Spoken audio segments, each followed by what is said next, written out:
مناسب یہ سمجھا کہ عید الفطر سے متعلق کچھ باتیں آپ کے سامنے پیش کی جائیں۔ محبوب صلی اللہ علیہ وسلم نے ایک جگہ فرمایا العید و عیدان، ہماری عید تو دو ہیں، عید الفطر و عید الاضحیٰ۔ اور ایک مرتبہ آپ نبی کے ساتھ فرمایا عید الفطر کے موقع پر ان لکل قوم عیدا وہذا عیدنا، ہر قوم کی خوشی ہوتی ہے اور یہ ہماری خوشی ہے۔ تو عید الفطر اور عید الاضحیٰ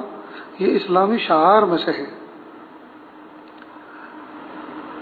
عجیب بات ہے، قربان جائیے، اللہ پاک نے ہمیں اتنا پیارا دین عطا فرمایا تو ہمیں خوشیاں بھی ایسی عطا فرمائی کہ اس میں بھی ہمیں آپے سے باہر نہیں کیا۔ دنیا کے تہواروں کو دیکھو، خوشی کے نام پہ، تہوار کے نام پہ ہر طرح کی بدتمیزی کر سکتے ہیں۔ محاورہ مشہور ہے نا، برا نہ مانو ہولی ہے، یعنی کوئی آدمی کسی نشے میں شراب پی کے کسی کا کچھ توڑ دے، پھوڑ دے، کوئی نقصان کر دے تو کہتے کہ برا مت مانو، آج تو ہولی ہے، خوشی کا دن ہے۔ ایک تو یہ کہ اسلام کے تہواروں کی شان یہ ہے کہ اس میں نظافت ہے، صفائی ہے، طہارت ہے، پاکیزگی ہے۔ نہ اس میں کوئی رنگ لگا کے باہر نکلنا ہے کہ پولیوشن میں اضافہ کریں، نہ اپنے آپ کو تکلیف دینا ہے، دنیا بھر کے کیمیکل کے کلر اپنے اوپر لگا کے اپنی اسکین کو ہلاکت میں ڈالنا ہے، اور نہ ان کلروں کو اڑا کر، رنگوں کو اڑا کر دوسرے کی آنکھوں کو پھوڑنا ہے اور راستوں کو خراب کرنا ہے، پولیوشن پھیلانا ہے۔ اسی طرح نہ شراب پینا ہے، نہ گالی گلوچ کرنا ہے، نہ راستوں کو جام کر کے ناچنا ہے کہ بھئی کیا ہو رہا ہے کہ چونکہ آج تہوار ہے نا تو آج ذرا ناچ رہے ہیں۔ تو ناچنا انسان کے نفس کو گویا خوشی پہنچا رہا ہے، لیکن خود کھڑے ہو کر لوگوں کو تکلیف پہنچا رہا ہے۔ تو ناچنا یہ بھی اسلام میں نہیں ہے، گانا بجانا بھی نہیں ہے، شور شرابہ بھی نہیں ہے، اور اسی طرح سے رنگ اڑانا، رنگ بکھیرنا، رنگ سے کھیلنا یہ بھی نہیں ہے۔ تو پھر ہے کیا؟ سبحان اللہ، بس ہے کیا؟ اس کا جواب یہی ہے کہ جو اللہ کا حکم ہے وہی ہے۔ عید الفطر اور عید الاضحیٰ دونوں کی دن کی ابتدا نماز سے ہوتی ہے۔ سورج نکلا اور سورج نکلنے کے بعد اللہ کے سامنے نماز۔ معلوم ہوا خوشی میں بھی مومن آپے سے باہر نہیں ہے، بلکہ اسی مالک کے سامنے جھکا ہوا ہے اور مالک کے سامنے کھڑا ہوا نظر آ رہا ہے جس نے اس کو پیدا کیا۔ لہذا 10-15 منٹ کا جو عمل ہے نماز کا، یہ بندہ اس عمل میں شریک ہوتا ہے اور اس کے بعد اپنے گھروں میں آ کر خوشی خوشی اپنے بچوں کے ساتھ، اپنی بیوی کے ساتھ، گھر کے افراد کے ساتھ میں وقت گزارتا ہے، کھاتا ہے، پیتا ہے، کھلاتا ہے، سخاوت کرتا ہے۔ تو پیارے رب نے جو ہمیں دین اسلام دیا، اس میں کمال یہ ہے کہ جو خوشی کا طریقہ ہے وہ بھی ایسا ہے جس میں دوسروں کو تکلیف نہیں۔ بہت سارے لوگوں کے یہاں خوشی ان کی ہوتی ہے اور تکلیف نہ جانے کن کن کو ہوتی ہے، لیکن الحمدللہ ثم الحمدللہ ذرہ برابر بھی تو کسی کو تکلیف نہیں ہے۔ یہ موضوع اصل میں اس لیے بھی چھیڑنا ضروری تھا اور سمجھنا ضروری ہے کہ اب کی بار عید جتنے لوگ آسمان کی چھت کے نیچے اس وقت زندہ ہیں، کسی زندہ شخص کی زندگی میں ایسی عید نہیں آئی ہوگی جس میں ہر شخص اپنے گھروں میں رہنے کا پابند ہے، اس لیے کہ یہ ایک وبائی مرض پھیلا ہوا ہے اور جو متعدی ہوتا ہے ملنے جلنے سے، جن کو بیماری ہوتی ہے دوسروں کو لگتا ہے، تو اس لیے حکومت نے ضابطہ بنایا کہ بھیڑ بھاڑ نہ ہو، ایک دوسرے سے اختلاط نہ ہو۔ ٹھیک ہے بیٹا، بہرحال 2 مہینے سے اسی پہ عمل کر رہے ہیں، اسی کو بھگت رہے ہیں، جھیل رہے ہیں۔ نمازیں الحمدللہ سب اپنے اپنے گھر میں ادا کر رہے ہیں، جمعہ کی نمازیں بھی ادا اپنے گھر میں کر رہے ہیں۔ اب یہ عید الفطر کی نماز کا وقت آیا ہے تو یہ بھی اپنے گھر میں نماز پڑھنے کا اس کی بھی باری آ گئی ہے، لہذا اس کو اچھی طرح سے سمجھ لیں۔ نماز کیسے ہوں گے انشاءاللہ اس کی ترتیب تو بتائیں گے، لیکن اس سے پہلے کیا کرنا ہے، لاک ڈاؤن میں اجتماع سے منع کیا ہے، اور عید کی نماز کا جو اجتماع ہے وہ عام مسجدوں میں بھی نہیں ہوتا، جامع مسجد میں بھی نہیں ہوتا، بلکہ اللہ کے محبوب صلی اللہ علیہ وسلم اپنے حیات طیبہ میں مسجد نبوی جیسی پیاری مسجد کو چھوڑ کر میدان میں نکلا کرتے تھے۔ تو یہ نماز جو ہے میدانوں میں ہوتی ہے، لیکن اب چونکہ جب عذر آ گیا، جیسے کہ اللہ کے نبی صلی اللہ علیہ وسلم کے زمانے میں ایک مرتبہ بارش کا موقع ہوا تو باہر نہیں پڑھ سکے، مسجد نبوی میں اس وقت پڑھی، تو اب جب عذر آ گیا تو مسجد میں، اور جب مسجدوں میں جانے سے بھی عذر آ گیا تو اپنے گھروں میں ادا کریں گے۔ اس کے علاوہ نماز تو ہے ہی واجب، اس کو تو پڑھنا ہی ہے، لیکن اس کے علاوہ بھی کچھ کام کرنے ہیں، ان کے لیے حکومت کی طرف سے کوئی پابندی نہیں۔ مثلا اللہ کے محبوب صلی اللہ علیہ وسلم کی سنن میں سے یہ ہے، مستحبات میں سے یہ ہے کہ نئے کپڑے پہنیں، نئے میسر نہ ہو تو جو بہتر ہو وہ پہنیں، غسل کریں، مسواک کریں، خوشبو لگائیں، ناخن تراشیں، یہ اللہ کے محبوب صلی اللہ علیہ وسلم کی سنتیں ہیں۔ تو اس سے کسی لاک ڈاؤن کا کوئی قانون اور اس کا النگھن نہیں ہوتا، لہذا خوشی خوشی اس کام کو کریں۔ آپ نبی کریم صلی اللہ علیہ وسلم نے ان چیزوں کا خود بھی اہتمام فرمایا اور اپنی امتوں کو بھی حکم دیا۔ نیز اللہ کے محبوب صلی اللہ علیہ وسلم عید کے دن طاق عدد کھجور کھا لیتے تھے عیدگاہ میں جانے سے پہلے، نماز سے پہلے، یعنی 3، 5، 7 طاق عدد، یعنی جو جوڑی نہ بنتا ہو، جس میں جوڑی ٹوٹتی ہو۔ مثلا 2 اور 2 یہ تو جوڑی ہے، لیکن 5 تو اس میں اگر الگ اس کو تقسیم کرنا ہوگا تو ایک کو کاٹنا پڑے گا، توڑنا پڑے گا۔ تو خیر 3 عدد، 5 عدد، 7 عدد، جیسی بھی آدمی کو اللہ نے استطاعت دی ہو، اور اگر کھجور میسر نہ ہو تو پھر جو بھی میٹھی چیز ہو اس سے بھی یہ سنت ادا ہو جائے گی۔ عید الفطر کی نماز سے پہلے صدقہ فطر ادا کرنا چاہیے، اور اس کی فضیلت یہ ہے کہ جو کچھ رمضان میں دن اور رات میں عبادتیں کی ہیں وہ سب کی سب معلق رہتی ہیں، جب صدقۃ الفطر ادا کیا جاتا ہے تو اللہ تعالیٰ اس کو قبول فرماتے ہیں۔ اور یہ صدقۃ الفطر عید کی نماز سے پہلے ادا کرنا چاہیے، تب یہ فضیلت اس کی حاصل ہوگی، اور اگر نماز کے بعد ادا کیا تو پھر یہ صدقۃ الفطر کی فضیلت نہیں ملی بلکہ عام صدقوں کی طرح اس کا ثواب ملے گا۔ نہیں، جو کمی کوتاہی ہوتی ہے اعمال میں وہ صدقہ فطر سے اللہ تعالیٰ اس کی تلافی فرما دیتے ہیں، یعنی ایک تو اعمال کو قبول فرماتے ہیں، اور دوسرا جو کمی کوتاہی ہوتی ہے اس کا انجبار ہو جاتا ہے، تلافی ہو جاتی ہے۔ تو یہ کتنی بڑی فضیلت کی بات ہے۔ اور کتابوں میں یہاں تک لکھا ہے کہ اگر کوئی غریب بھی صدقہ فطر نکالے، حالانکہ غریب تو لینے والا ہے، لیکن اگر وہ بھی صدقۃ الفطر نکالے تو اللہ تعالیٰ اس کے صدقہ فطر کو لوٹائیں گے، یعنی جتنا اس نے خرچ کیا ہے اللہ پاک اس کو لوٹائیں گے۔ اور جب اللہ لوٹائیں گے تو ایسا تھوڑی ہے کہ اللہ جتنا دیا اتنے لوٹائیں گے، اللہ تو نفع کے ساتھ لوٹاتے ہیں۔ معلوم ہوا کہ یہ ایک بہت اہم چیز ہے اور اللہ رب العزت نے اس میں بڑی برکت رکھی ہے۔ نہیں دوستو، جس طرح سے عید الفطر کے دن خوشحال مسلمان خوشی مناتے ہیں اور خوشی کا اظہار کرتے ہیں، تو غریبوں کا بھی تو حق ہے، ایسا نہ ہو کہ وہ خوشحال مومنوں کو دیکھ کر اپنے دل میں رنجیدگی محسوس کریں، کبیدگی محسوس کریں، اور وہ سوچیں کہ اللہ نے خوشی تو صرف امیروں کو دی، ہمیں تو دی نہیں۔ تو اللہ پاک نے امیروں پر یہ صدقۃ الفطر اللہ رب العزت نے واجب کیا کہ تم اس کو ادا کرو، تاکہ غریبوں کے گھر میں بھی چراغ جل سکیں، تاکہ غریبوں کے آنگن میں بھی خوشیاں مچل سکیں، تاکہ ان کو یہ احساس نہ ہو کہ یہ خوشی تو صرف امیروں کی ہے۔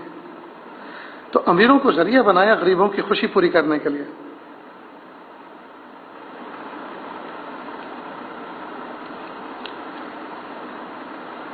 اب آئیے، عید کی نماز ایک تو اس کے لیے اذان نہیں اور دوسری اس کے لیے اقامت نہیں۔ گئے بندے 30 دن ایسے راؤس ہو چکے تھے اللہ تعالیٰ کے حکم پر عبادت کر کر کے کہ آج وہ بالکل ایسے راؤس ہو چکے، آج ان کو بلانے کی ضرورت نہیں، آج تو یہ خود مچل کر صحرا میں نکلنے کے لیے تیار ہے، اللہ کے لیے، اللہ کی محبت کے لیے، سجدہ ریز ہونے کے لیے، جنگل میں جانے کے لیے خود تیار ہو گئے۔ تو نہ تو اس کے لیے اذان ہے اور نہ اس کے لیے اقامت ہے۔ اب یہ عید کی نماز میں اس کی جماعت کے لیے امام کے علاوہ 3 مرد، بالغ مرد ہوں، یعنی 4 افراد، ایک امام اور 3 پیچھے بالغ مرد، نماز ہو جائے گی، یعنی جماعت ہو جائے گی۔ اور یہ نماز بھی اتنی آسان ہے کہ اس کے لیے کوئی پریشان ہونے کی ضرورت نہیں ہے۔ جو بندہ فجر کی نماز پڑھ سکتا ہے، یہ پڑھا سکتا ہے، وہ عید کی نماز بھی پڑھا سکتا ہے۔ فجر کی نماز میں جہری قرات ہوتی ہے، یعنی سورہ فاتحہ کے ساتھ جو سورت ملائی جاتی ہے اس کو ذرا بلند آواز سے پڑھا جاتا ہے، بس اسی طرح سے جو ہے اس نماز کو ادا کرنا ہے۔ ویسے دن کی جتنی بھی نمازیں وہ ساری کی ساری سائلنٹ ہے، سوائے جمعہ کے اور سوائے عید کی نماز کے، کہ ان میں آواز کے ساتھ قرات ہوتی ہے، ورنہ ساری نمازیں جتنی بھی دن میں ہیں، وہ ظہر ہیں، عصر ہیں، وہ سائلنٹ ہیں، سب خاموش، لیکن یہ جہری نماز۔ اب اس نماز کی ترتیب بہت آسان یہ ہے کہ فجر کی نماز میں جس طرح سے قرات کی جاتی ہے اور جس طرح سے زور سے پڑھا جاتا ہے بس ایسے ہی پڑھنا ہے، بس فرق اتنا ہے کہ نیت اس طرح سے کرنی ہے، یا اللہ 2 رکعت نماز عید الفطر واجب 6 زائد تکبیروں کے ساتھ پڑھ رہا ہوں، عید الفطر واجب 6 زائد تکبیروں کے ساتھ، یعنی یہ نماز واجب ہے اور اس میں جو تکبیریں ہیں وہ بھی واجب ہیں۔ اب ان 6 زائد تکبیروں کو 3 کو پہلی رکعت میں پڑھنا ہے اور 3 کو دوسری رکعت میں ادا کرنا ہے۔ اس کا مقام کیا ہے اس کو سمجھ لیں۔ پہلی رکعت میں سورہ فاتحہ سے پہلے، یعنی پہلی رکعت میں ثنا کے بعد قرات سے پہلے، اور دوسری رکعت میں قرات کے بعد رکوع سے پہلے۔ پھر سمجھ لیں، پہلی رکعت میں قرات سے پہلے 3 تکبیریں اور دوسری رکعت میں قرات کے بعد 3 تکبیریں۔ پہلی رکعت میں نیت باندھیں گے، نیت باندھ کر ثنا پڑھیں گے اور ثنا پوری پڑھنے کے بعد پھر 3 تکبیریں کہیں گے، 2 میں ہاتھ اٹھا کر چھوڑ دیں گے، تیسری میں ہاتھ اٹھا کر چھوڑیں گے نہیں، باندھ لیں گے۔ دوسری رکعت میں سورہ فاتحہ پڑھیں گے، پھر اس کے ساتھ سورت ملائیں گے۔ اب رکوع میں جانے سے پہلے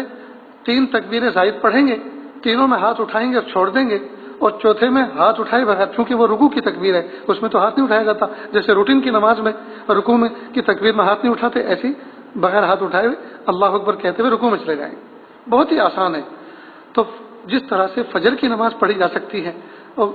فجر کی نماز کوئی بندہ پڑھا سکتا ہے تو وہ عید کی نماز بھی پڑھا سکتا ہے۔ جس طرح سے جہر اس میں ہے اسی طرح سے جہری قرات اس میں بھی ہے۔ فرق اتنا ہے کہ عید کی دونوں رکعتوں کے اندر 6 زائد تکبیریں پڑھنی ہیں، 3 تکبیریں پہلی رکعت میں، 3 تکبیریں دوسری رکعت میں۔ پہلی رکعت میں جو 3 تکبیریں کہنے کی جگہ ہے وہ ہے ثنا کے بعد تینوں تکبیر ادا کرنی ہے، اللہ اکبر کہہ کر کانوں تک ہاتھ اٹھانے ہیں، چھوڑ دینے ہیں، دوسری میں اللہ اکبر کہہ کے ہاتھ اٹھانے ہیں، چھوڑ دینے ہیں، اور دوسری رکعت میں ہاتھ اٹھا کر چھوڑنے نہیں ہے بلکہ اب باندھ لینے ہیں۔ اور دوسری رکعت کے اندر پوری قرات مکمل کریں گے، سورہ فاتحہ کے ساتھ جوڑ ملائیں گے کسی آیت کا کسی سورت کا، اور اس کے بعد رکوع میں جانے سے پہلے 3 تکبیریں پڑھیں گے، اللہ اکبر کانوں تک ہاتھ اٹھائیں چھوڑ دیں، پھر اللہ اکبر ہاتھ اٹھائیں چھوڑ دیں، پھر اللہ اکبر ہاتھ اٹھائیں چھوڑ دیں، اور چوتھی تکبیر یعنی وہ جو روٹین کی ہوتی ہے رکوع کی، اس میں اللہ اکبر کہتے ہوئے بغیر ہاتھ اٹھائے ہوئے اللہ اکبر کہتے ہوئے رکوع میں چلے جانا ہے۔ الحمدللہ اس طرح سے نماز عید کی ادا ہوگی۔ اس کے بعد خطبہ مسنون ہے، یہ واجب نہیں مسنون ہے۔ اللہ نہ کرے اگر گھر کے اندر کوئی ایسا فرد نہیں ہے جو خطبہ نہ پڑھ سکے تو نماز ادا ہو جائے گی، البتہ یہ مکروہ ہے، ناپسندیدہ ہے، مکروہ ہے۔ اور خطبہ بھی بہت آسان، خطبے میں اگر پہلے خطبے میں سورہ فاتحہ پڑھ دیں اور دوسرے خطبے میں درود شریف پڑھ دیں تو خطبہ ہو جائے گا۔ البتہ عید کے خطبے میں ایک چیز جو الگ سے نظر آتی ہے وہ یہ ہے کہ اللہ کی کبریائی بیان کی جاتی ہے، لہذا اللہ اکبر اللہ اکبر پہلے خطبے میں کم از کم 9 مرتبہ، پہلے خطبے میں 9 مرتبہ یہ متعدد دفعہ، اور دوسرے خطبے میں 7 دفعہ یا متعدد دفعہ یعنی کم و بیش کر لیں تو یہ سنت بھی ادا ہو جائے گی۔ بس اللہ اکبر اللہ اکبر اللہ اکبر، تاکہ اللہ کی کبریائی، اللہ کی عظمت، اللہ کی بڑائی کو بیان کیا جائے۔ تو کتنا آسان کام ہے۔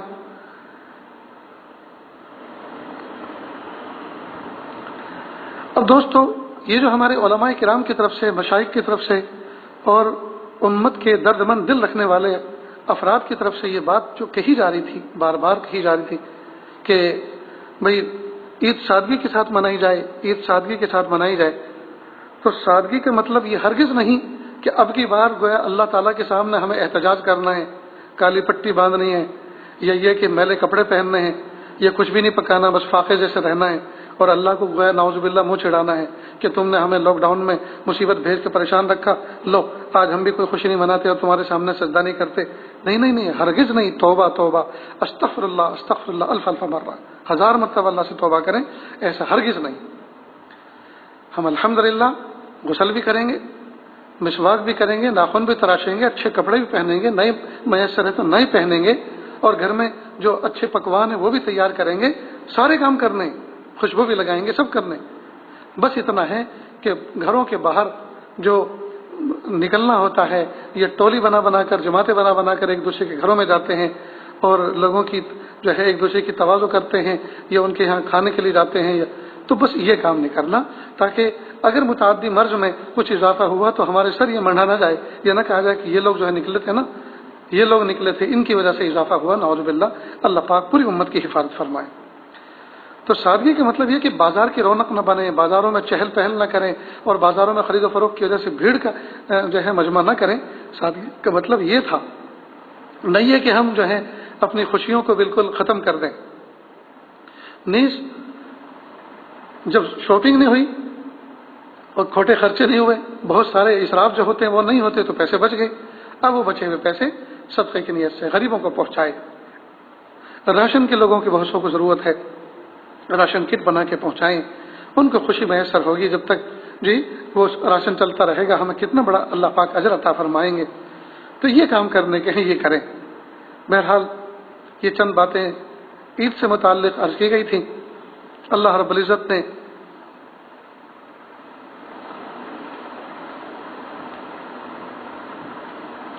ہاں ایک بات یہ سمجھ لیں ذرا کہ گھروں میں اگر عید کی نماز ادا کی جا رہی ہے تو گھر کی عورتیں نماز میں شریک ہو سکتی ہیں، پیچھے کھڑے ہو جائیں، البتہ بالغ 4 مردوں کا ہونا ضروری ہے، یعنی آگے والا امام اور پیچھے اس کے 3 شخص اور بالغ مرد، یہ 4 تو ہو گئے، اس کے علاوہ عورتیں بچے جو بھی ہیں وہ پیچھے کھڑے ہو کر وہ بھی اقتدا کریں۔ ہاں ایک مسئلہ اور ہے کہ وہ جو چلا تھا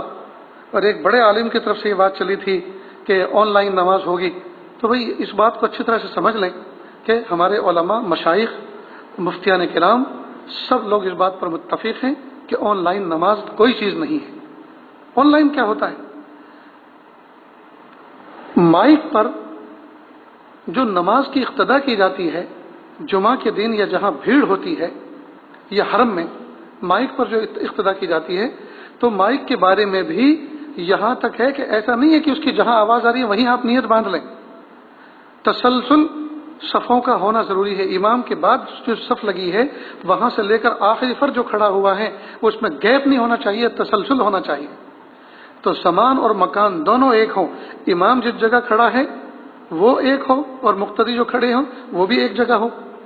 اب سوال یہ پیدا ہوتا ہے کہ عید کے دن یا جمعہ کے دن جو بہت ساری مسجدوں کے اندر، شہروں کے اندر نماز ہوتی ہے تو روڈ پر، تو روڈ تو مسجد نہیں ہے، لیکن جب صفیں لگتے لگتے لگتے لگتے روڈ پر بھی آ گئی تو یہ مکان ایک کہلایا، جگہ گویا ایک کہلائی، یعنی تسلسل ہو گیا۔ تو امام جس جگہ میں ہے گویا مقتدی بھی اسی جگہ میں ہے، چاہے پورے شہر میں نیتیں کیوں نہ بن جائیں، تسلسل کی وجہ سے۔ تو ایک تو مکان ایک ہو یعنی تسلسل ہو، دوسرا زمان بھی ایک ہو، ایسا نہیں ہے کہ ریکارڈ ہو رہا ہے اور کسی جگہ امام جو ہے آن لائن ہے اور وہ ظہر پڑھا رہا ہے اور یہاں والے عصر کی اقتدا کر رہے ہیں، یہ بھی نہیں چلے گی۔ تو زمان اور مکان ایک ہو۔ دوسری بات یہ کہ امام کی نقل و حرکت کا پتہ چلے پیچھے کے افراد تک۔ اب ظاہر ہے کہ پیچھے کے افراد تک تبھی پتہ چلے گا جب تسلسل ہوگا، چاہے مائک نہ ہو، اس لیے کہ جب پہلا سجدے میں رکوع میں جائے گا تو دوسرا کم از کم ہر آدمی جو کھڑا رہتا ہے اس کے دائیں بائیں جو کھڑے رہتے ہیں ان کو اس بات کا ادراک اور احساس تو ہوتا ہے نا کہ بھئی یہ رکوع میں گئے تو امام نے اللہ اکبر کہا کہ تبھی تو رکوع میں گئے ہیں، تو ہر آدمی کو اس بات کا ادراک ہوتا ہے مکان ایک ہونے کی وجہ سے، تسلسل کی وجہ سے کہ امام کی حرکت کیا ہو رہی ہے، لہذا سارے اس کی اتباع کرتے ہیں۔ اب اگر مقتدی کسی مکان میں چھپا ہوا ہو اور امام جو ہے کسی اور جگہ پر نماز پڑھا رہا ہو تو ظاہری بات ہے جگہ ایک نہ ہونے کی وجہ سے نہیں پتہ چلے گا مقتدی کو کہ امام کون سی حرکت انجام دے رہا ہے، وہ رکوع انجام دے رہا ہے یا سجدہ انجام دے رہا ہے۔ کہو کہ مثال کے طور پر عام نمازوں کی بات ہے کہ اگر امام جو ہے مثال کے طور پر ظہر پڑھا رہا ہے، اب وہ دوسری رکعت میں اس کو بیٹھنا چاہیے تھا، وہ کھڑا ہو گیا، اور جو آن لائن یا جو ہے غیب میں یا ایسی جگہ پر جہاں تسلسل نہیں ہے اور وہاں نماز کی نیت باندھ رہا ہے، اکیلا ہے، اب دوسری رکعت میں وہ تو یہ سوچ کر کے بھائی دوسری رکعت میں بیٹھا جاتا ہے، وہ تو بیٹھ گیا، اور امام کا حال یہ تھا کہ وہ کھڑا ہے۔ اب امام کھڑا ہونے کے بعد اب وہ رکوع کر رہا ہے اور یہ سوچ رہا ہے کہ ارے یہ تو بیٹھنے کی جگہ تھی، یہاں سے تو اللہ اکبر کہہ کے اٹھنا تھا، یہ اللہ اکبر، اب گڑبڑ ہو جائے گی نماز، یہ نمازیں گڑبڑ ہو جائیں گی۔ اس لیے اسلام کا کتنا بہترین نظام ہے، اور جب اسلام نافذ ہوا، نازل ہوا تھا، اس وقت یہ آن لائن یہ سب چیزیں نہیں تھی، تو اس کے احکام ایسے ہیں جو صبح قیامت تک چلنے والے ہیں۔ پھر یہ آن لائن ایسی چیز ہے کہ مثال کے طور پر امام نماز پڑھا رہا ہے، اس کا نیٹ چل رہا ہے اور مقتدی کا غائب ہو گیا، اب اس کو کیا پتہ چلے گا؟ وہ کیا کرے گا؟ قیامت تک کھڑا رہے گا وہ کھڑا رہے گا قیام میں، یا رکوع میں پڑا رہے گا، جھکا رہے گا؟ یا امام کا نیٹ بند ہو گیا اور لوگوں کا چل رہا ہے، وہ انتظار میں ہے اور امام جو ہے اپنی پوری نماز کر چکا، نیٹ بند ہو گیا تھا۔ تو یہ سب چیزیں بالکل بودی اور ہلکی ہیں، ان چیزوں پر اعتماد نہیں کیا جا سکتا۔ یہ کوئی دائمی چیز نہیں ہے، ان پہ کوئی دائمی حکم نہیں لگا سکتے۔ بہرحال آن لائن کے چکر میں نہ آئیں۔ آپ یہ نہ سوچیں کہ 3-3 4-4 لوگوں کو نماز پڑھنے کی اجازت ہے مسجد کے اندر، تو مسجد والوں سے کہہ دیں گے کہ ذرا مائک کی آواز تھوڑی بلند کر دیں اور ہم اپنے اپنے گھروں کے اندر اقتدا کر رہے ہیں، بالکل جائز نہیں ہے۔ کل کوئی صاحب بتا رہے تھے کہ دہلی جامع مسجد کے علاقے کے اندر ہمارے پولیس والے افراد فلیگ مارچ کر رہے تھے اور یوں کہہ رہے تھے کہ سب لوگ عید کی نماز اپنے اپنے گھروں میں پڑھیں اور امام مسجد میں نماز پڑھائے گا اور اسی کے ساتھ ساتھ پڑھ لیں۔ ہرگز ہرگز نہیں، یہ فتنوں کا دور ہے۔ بس ایک شخص نے کہا، ظاہری بات ہے کہ وہ کہنے والے بھی ایسے پاپولر ہیں کہ ساری دنیا ان کو جانتی ہے، پہچانتی ہیں، وہ کیا کیا کس وقت کیا کیا ارشاد فرماتے ہیں۔ تو ممکن ہے ہمارے پولیس والے بھائیوں نے بھی یہ سمجھ کر کہ یہ قوم کے اسکالر ہیں اور پڑھے لکھے آدمی ہیں، یہ بات کہہ رہے ہیں تو یہ تو امت مانیں گے، تو وہ بھی اسی چیز کی جو ہے اشاعت کر رہے ہوں۔ ہرگز نہیں، آن لائن نماز کی کوئی حقیقت نہیں، کوئی حیثیت نہیں ہے۔ جو نماز کا مروجہ طریقہ ہے فقہاء کرام نے بتایا ہے اور امت اس پر عمل کرتی آ رہی ہے کہ تسلسل جو ہے صفوں کا تسلسل ہونا چاہیے اور اسی طرح سے زمان و مکان ایک ہونا چاہیے، امام کی حرکات کا پتہ چلنا چاہیے، یہ ساری کی ساری چیزیں ضروری ہیں۔ لہذا آن لائن نماز کا ہرگز ہرگز اہتمام نہ کریں۔ 4-4 آدمی اگر اپنے گھر میں موجود ہیں تو ان کے پیچھے میاں بیوی بچے بھی ان کی اقتدا کر کے اس نماز میں شریک ہو سکتے ہیں۔ اور میں تو یہ سمجھتا ہوں اگرچہ مسجدوں میں نماز نہیں ہے، اللہ پاک نے ہر گھر کو مسجد بنا دیا، اس زمانے ہر گھر کو مسجد بنا دیا اور اب ہر گھر کے اندر تکبیریں گونجیں گی انشاءاللہ۔ اللہ رب العزت کہنے سننے سے زیادہ عمل کی توفیق عطا فرمائیں۔ وآخر دعوانا ان الحمد للہ رب العالمین۔ بسم اللہ الرحمن الرحیم۔ الحمد للہ رب العالمین الرحمن الرحیم مالک یوم الدین إياك نعبد وإياك نستعين إياك نعبد وإياك نستعين إياك نعبد وإياك نستعين اهدنا الصراط المستقيم صراط الذين أنعمت عليهم غير المغضوب عليهم ولا الضالين آمين يا رب العالمين حسبي الله لا إله إلا هو عليه توكلت وهو رب العرش العظيم اللهم باعد بيننا وبين خطايانا كما بعدت بين المشرق والمغرب اللهم نقنا من الذنوب والخطايا كما ينقى الثوب الأبيض من الدنس رب اغفر ورحم وانت خير الراحمين حسبي الله لا الہ الا هو علیہ توکلت وهو رب العرش العظیم۔ اللہ جی ہم ظاہر میں آپ کے بندے اور بندیاں ہیں، حقیقت میں نہایت گندے ہیں۔ اللہ ہمارے دلوں کو گندگیوں سے پاک فرما، صاف فرما، بندگی کا سلیقہ عطا فرما۔ میرے پیارے اللہ، پورے رمضان کی تراویح پڑھی، آپ نے پڑھائی، ہم نے نہیں پڑھی، اللہ آپ نے توفیق دی، آپ نے ہمت دی، آپ نے صحت دی، اللہ اس کو قبول فرما لیجیے۔ یا اللہ آپ نے سحر افطار کے وقت دعاؤں کی توفیق عطا فرمائی، یا اللہ ہم نے نہیں کی، آپ نے ہمیں توفیق عطا فرمائی، تو یا اللہ قبول بھی آپ فرما لیجیے۔ میرے پیارے رب کریم، اس کے علاوہ قرآن پاک کی تلاوتیں ہوئی معمول کے مطابق، جو عام دنوں کے اندر امت کا معمول ہے اس سے زیادہ ہی امت نے کیا، امت نے خرچ بھی کیا۔ میرے پیارے اللہ ساری نیکیوں کو قبول فرما لیجیے، یا اللہ ان نیکیوں کے بدلے یا اللہ امت کو اپنا قرب، اپنی محبت، اپنی معرفت عطا فرما دیجیے، امت سے تکلیفوں کو دور کر دیجیے، پریشانیوں کو دور فرما دیجیے۔ میرے پیارے اللہ بہت سے گھروں کے اندر بیمار لوگ، یا اللہ بیوی شوہر کے پاس بیٹھی ہوئی ہے، بچے بیمار ماں باپ کے پاس کھڑے ہوئے ہیں، بیٹھے ہوئے ہیں، اور میرے پیارے اللہ ان کی خوشی تو اسی وقت ہوگی جب کہ ان کی امی ابا شفا یاب ہو جائیں گے، صحت یاب ہو جائیں گے۔ میرے پیارے اللہ شفا دے دیجیے۔ اے میرے پیارے رب، نہ جانے کتنے نوجوان اور کتنے افراد امت کے ناجائز قید و بند میں جکڑے ہوئے پکڑے ہوئے ہیں، نہ ان کے ٹرائل ہو رہے ہیں، نہ ان کا مقدمے دائر ہو رہے ہیں، نہ